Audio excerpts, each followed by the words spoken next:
Bonjour à toutes et à tous et bienvenue dans ce nouvel épisode de Et demain les territoires. Aujourd'hui, nous allons parler autoconsommation énergétique avec une question: et si les entreprises produisaient leur propre énergie ?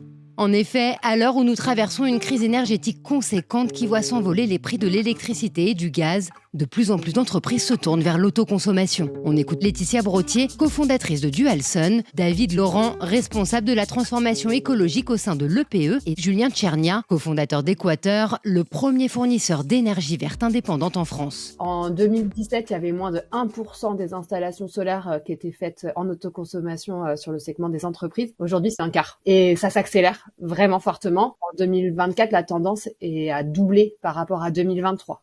La première raison qu'on peut voir à l'accélération de l'autoconsommation en entreprise, c'est le fait de sécuriser une partie de son électricité en termes de budget. Pour l'anti-un tarif jaune sur les prix de l'électricité C4, donc c'est-à-dire les 42 à 240 kVA, on est sur un tarif de l'ordre de 242 € le mégawattheure aujourd'hui. En solaire, le coût de l'énergie, c'est de l'ordre de 105 € le mégawattheure. Donc on a un vrai gain. Aujourd'hui, pour différentes raisons, notamment technologiques et aussi d'échelle, ça va être principalement des solutions renouvelables, donc du solaire, parfois de l'éolien.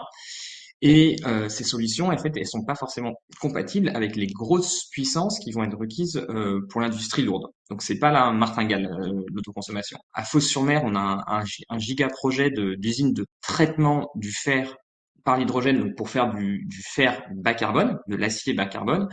C'est à peu près l'équivalent de la consommation d'un million d'habitants. Donc c'est pas des choses qu'on peut faire avec des panneaux solaires. Je crois beaucoup, je suis même certain, de la décentralisation des modes de production.